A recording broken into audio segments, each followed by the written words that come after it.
I am Dr. Sanjay Jain, Associate Professor Political Science, SRKP Government College, Kishangarh. आज हम लोग जो पिछला लेक्चर था हमारा राष्ट्रीय शक्ति और उसके तत्वों के बारे में हमने बात करनी शुरू की थी।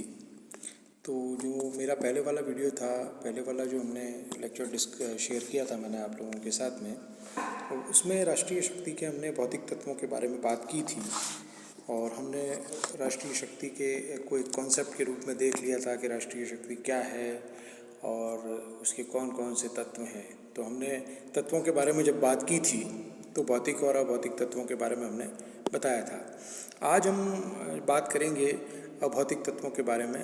और अभौतिक तत्वों का मतलब ये है कि वो तत्व हमें दिखाई नहीं देते हैं। जैसे हमने भौतिक तत्वों के बारे में बात की थी, जनसंख्या है, प्राकृतिक संसाधन है, तो वो हमको दिखाई देते हैं, प्रत्यक्ष रूप से हम देख सकते हैं। लेकिन अभौतिक तत्वों का मतलब ये है कि वो हमें प्रत्यक्ष रूप से दिखाई नहीं देते, लेकिन उनकी भी भूमिका उतनी ही महत्वपूर्ण है जितनी कि भौतिक तत्वों की होती है। और हम ये कह सकते हैं कि कुछ अभौतिक तत्व भी होते हैं जो राज्य को शक्तिशाली, या कुछ ऐसे भी तत्व होते हैं जो उनके एडवर्स इफेक्ट भी डालते हैं, जो कमज़ोर भी बनाते हैं। तो अभौतिक तत्व वो की अपनी एक महत्वपूर्ण भूमिका है राष्ट्रीय शक्ति के निर्माण में और राष्ट्रीय शक्ति के प्रचालन में। तो सबसे पहला उसका अभौतिक तत्व है वो है राष्ट्रीय हौसला और चरित्र, जिसको हम कहेंगे कि पब्लिक का जो मोराल है या उसका जो कैरेक्टर है वो कितना ऊपर है।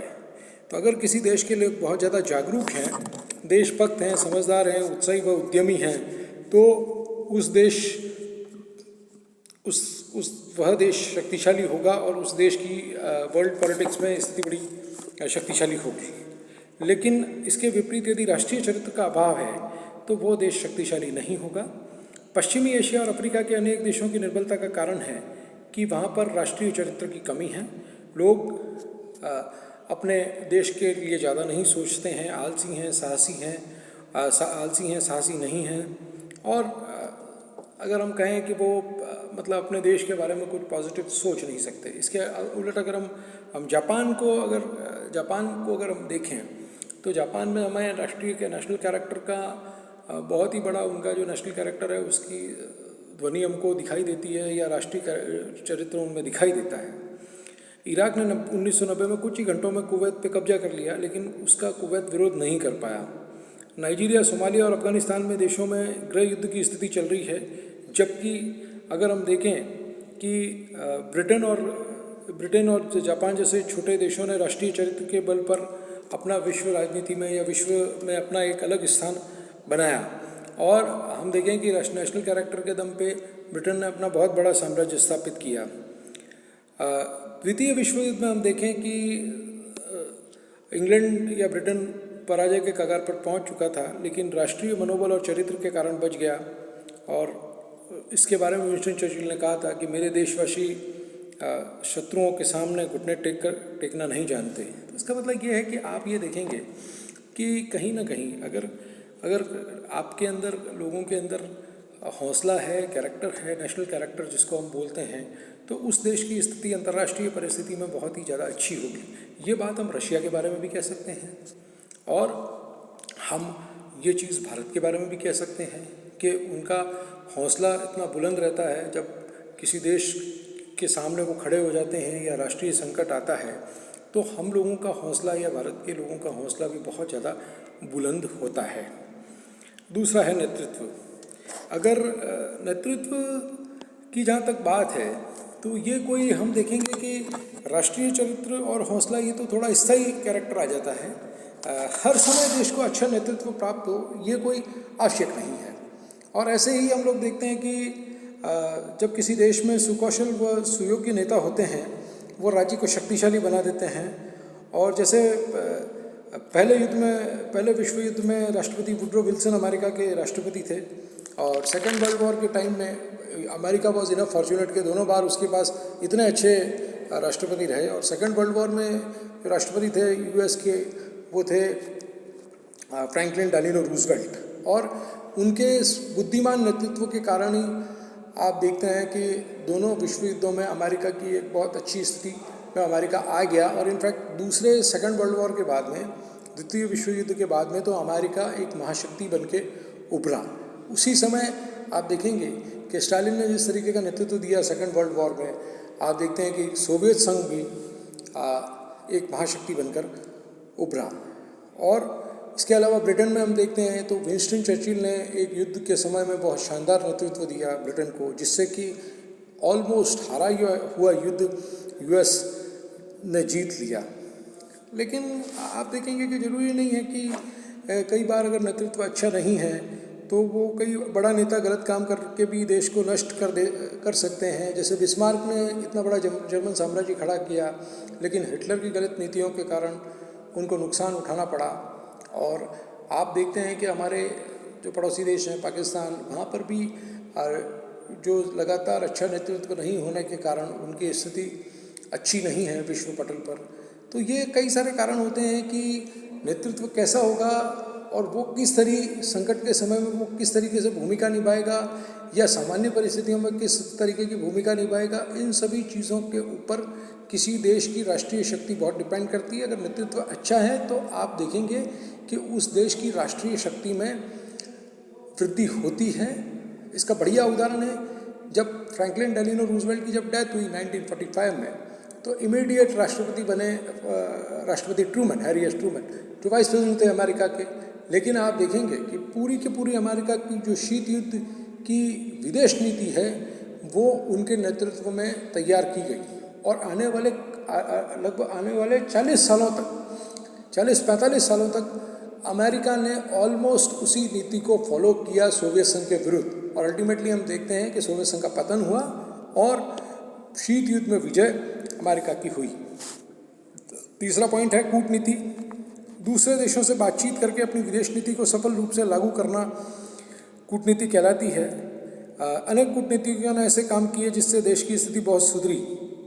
यद्यपि वर्साई की संधि ने जर्मनी को कुचल दिया, लेकिन 1924 के बाद विदेश मंत्री स्टट्समैन ने जर्मनी की स्थिति ऊंची कर दी।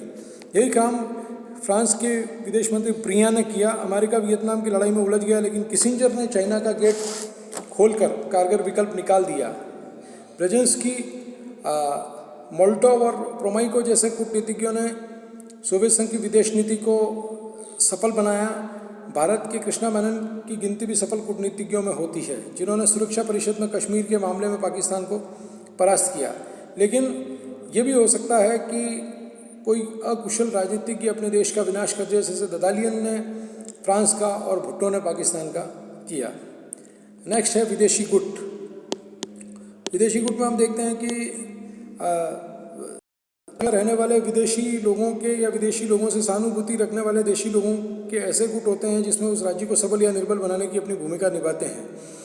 उदाहरण के लिए अमेरिका और ब्रिटेन में यहूदियों के ऐसे ग्रुप हैं या जो वहाँ की सरकारों को अपने प्रभाव में रखते हैं और जिससे इजराइल के फेवर में नीति बनाने में सहयोग मिलता है। ऑस्ट्रिया और चेकोस्लोवाकिया में नाजियों के ऐसे गुट थे जिन्होंने हिटलर का समर्थन किया और इसी प्रकार अपने देशों की स्वतंत्रता को उन्होंने पूरी तरह से नष्ट करवा दिया। दक्षिणी पूर्वी एशिया के देशों में चीनियों के ऐसे ग्रुप हैं या गुट हैं जो वहाँ की सरकारों को चीन विरोधी दृष्टिकोण अपनाने से रोकते हैं। ऐसे गुट अनुचित व उचित तरीके से स्थानीय सरकारों को अपने प्रभाव में रखते हैं और फिर वहाँ की सरकारें उनके समर्थन से सबल या निर्बल बन जाती हैं। तो इस प्रकार से ये विदेशी गुट भी इस तरीके से काम करते हैं। विचारधारा, नेक्स्ट पॉइंट है विचारधारा। अभौतिक तत्वों में अगला पॉइंट है विचारधारा। विचारधारा की अपनी एक अलग एक महत्व है। विचारधारा, आइडियोलॉजी जिसको हम कहते हैं, पहले भी हमने शीत युद्ध के लेक्चर के टाइम में इसको डिस्कस किया था कि आइडियोलॉजी का विचारों का ऐसा सेट है या विचारों का ऐसा समुच्चय है आइडियोलॉजी, जो अपने आप में ये मानती है कि वो जो भी सामाजिक आर्थिक परिस्थिति को व्याख्या कर रही है या सामाजिक आर्थिक परिवर्तन के लिए जो सोच रखते हैं वो उनकी सोच बिल्कुल ठीक है। और उदारवाद की विचारधारा को अपनाकर हम देखते हैं कि ब्रिटेन, फ्रांस और जापान शक्तिशाली देश बन गए, तो फांसीवादी विचारधारा ने इटली को और नाजीवादी विचारधारा ने थोड़े समय के लिए, हालांकि बहुत गलत विचारधारा थी वो, तो उन थोड़े समय के लिए उनको शक्तिशाली जरूर बनाया। लेकिन हमने ये देखिए कि आप थोड़े समय के लिए तो किसी भी गलत विचारधारा को अपना के शक्तिशाली बन सकते हैं, लेकिन लॉन्ग टर्म में आपको वो विचारधारा नुकसान देगी, जैसे कि और वो लोगों का भी नुकसान करती है, मानवता का भी नुकसान करती है। और फांसीवाद और नाजीवाद इसके बहुत ही बढ़िया उदाहरण है। कम्युनिस्ट विचारधारा ने यूएसएसआर व चीन को शक्तिशाली बना दिया, लेकिन इसमें इम्पॉर्टेंट बात यह है कि विचारधारा स्टैग्नेंट नहीं है, विचारधारा पूरी तरह से जड़ नहीं है। अगर विचारधारा में समयानुकूल परिवर्तन नहीं होता है या विचारधाराओं में बदलती हुई परिस्थितियों के हिसाब से अगर आप परिवर्तन नहीं करते हैं तो शायद वह देश के विनाश का कारण भी बन सकता है, और यूएसएसआर इसका सबसे बेहतरीन उदाहरण है। और चीन में यह है कि चीन में भी विचारधारात्मक आधार पर वहाँ के आप देखेंगे कि 1989 में तियाननमेन स्क्वायर का या तियाननमेन चौक का एक घटनाक्रम हुआ, जिसमें कि वो छात्र जो विरोधी थे या विचारधारा से समर्थन नहीं रखते थे, तो उन्होंने एक सरकार के विरुद्ध एक विद्रोह करने का प्रयास किया। लेकिन बाद में हम देखते हैं कि चीन में अब क्या है, सिर्फ विचारधारा आपको ऊपर से दिखाई देती है कि वो साम्यवादी विचारधारा है, लेकिन चीन आप देखेंगे कि दुनिया का सबसे बड़ा मैन्युफैक्चरिंग हब बन गया है। उन्होंने अपनी नीतियों को अपनाकर, नीतियों को बदलकर अपनी पर कैपिटा इनकम पिछले 34 सालों में 35 सालों में पर कैपिटा इनकम को लगभग 5-6 गुना कर लिया है। तो आइडियोलॉजी उनकी वैसे ऊपर के लेवल पे बनी हुई है, लेकिन आप देखेंगे कि उसके अंदर समय अनुकूल परिवर्तन होना बहुत ही जरूरी है। मतलब उसको प्रचालन के लेवल पर उसका परिवर्तन होना बहुत ही जरूरी है। और लास्ट पॉइंट है प्रचार। राज्य की ओर से किया गया प्रचार भी राज्य को शक्तिशाली बनाने में अपनी महत्वपूर्ण भूमिका निभाता है, और अक्सर उसके बारे में उदाहरण दिया जाता है कि जो हिटलर का मंत्री गोबल्स था, वो बहुत ही मतलब झूठा दुष्प्रचार करके और उसने छवि चमकाने का प्रयास किया, लेकिन वो अपने प्रयासों में ज़्यादा सक्सेसफुल नहीं रहा। प्रचार भी अगर आपके पास अगर आप प्रचार कर रहे हैं और वास्तव में पीछे कुछ भी नहीं है, तो फिर वो प्रचार भी अच्छा नहीं होगा। 1945 में यूएसए ने जापान पर 2 बम गिराकर ये सिद्ध कर दिया कि उसके पास परमाणु शक्ति है, लेकिन स्टालिन ने केवल प्रचार से काम चलाया कि यूएसएसआर के पास हाइड्रोजन बम है। लेकिन वह हाइड्रोजन बम हमें वास्तविक रूप से कब बना पाया? सोवियत संघ 1949 में जाकर बना पाया। और तो जब परमाणु शक्ति वाला वह देश बन गया सोवियत संघ, और उसके बाद में जब राष्ट्रपति आइजनहोवर ने 1955 में खुले आकाश की योजना रखी तो क्रुश्चेव ने उसको अस्वीकार कर दिया। 1957 में यूएसएसआर ने अंतरिक्ष में अपना पहला उपग्रह छोड़ा, जिससे कि वह उसके अमेरिका के बराबर शक्तिशाली हो गया। तो ये सारे अभौतिक तत्वों के बारे में हमने बात की। अभौतिक तत्वों के बारे में हमने जब डिस्कस किया तो उसमें बहुत सारी चीज़ें आई, जिसमें नेशनल कैरेक्टर की बात हो गई, नेतृत्व की बात हो गई, कूटनीति की बात हो गई, विदेशी हितों की बात हो गई, विचारधारा की बात हो गई, प्रचार और प्रसार की बात हो गई। लेकिन ये सब चीज़ों के अलावा भी आप देखेंगे कि किसी भी देश को आगे बढ़ाने के लिए या शक्तिशाली बनने के लिए इन सब तत्वों के अलावा भी कुछ तत्वों की ज़रूरत पड़ती है, जो शायद हम लोग कई प्रचंड रूप से आप देखेंगे कि आज की टाइम में कोई देश के पास में कितनी इंटेलेक्चुअल पावर है, मतलब उसके पास में इंटेलेक्चुअल प्रॉपर्टी कितनी है, जिसमें उसके पास बौद्धिक संपदा कितनी है। तो एक्चुअली वो भी एक आप देखेंगे कि अगर तकनीक के माध्यम से अगर वो बौद्धिक संपदा को क्रिएट करता है तो आप देखेंगे कि वह क्या होता है, आने वाले समय में वो राष्ट्रीय शक्ति को बढ़ावा देता है और कहीं ना कहीं उसका विश्व में साम्राज्य स्थापित हो जाता है। आप देखेंगे कि फेसबुक अमेरिका की कंपनी है, लेकिन विश्व के हर कोई ऐसा देश नहीं है, मतलब अगर मैं ये कहूँ कि अगर 1 अरब सब्सक्राइबर हैं, मतलब अगर फेसबुक के 1 अरब सब्सक्राइबर हैं तो एक देश की कई देशों की जनसंख्या के बराबर उसके पास में सब्सक्राइबर बेस है। तो वो क्या हुआ, वो एक इंटेलेक्चुअल प्रॉपर्टी के माध्यम से उसने ऐसा किया। अब आप देखेंगे यूएस की जितनी कंपनियां हैं, चाहे वो अमेजॉन है, एप्पल है, वो विश्व के सारे देशों में उनकी प्रेजेंस है। तो ये आप देखेंगे कि वो भी एक राष्ट्रीय शक्ति का प्रतीक उसको आप मान सकते हैं। तो ये, और इसमें इसको समअप करते हुए मैं यही कहता हूँ कि राष्ट्रीय शक्ति के बिना कोई भी देश आगे नहीं बढ़ सकता है, और विश्व राजनीति में उसकी प्रतिष्ठा उसको तभी मिलती है जब उसके पास में वास्तविक रूप से राष्ट्रीय शक्ति होती है। तो आज के लिए इतना काफ़ी। Thank you very much.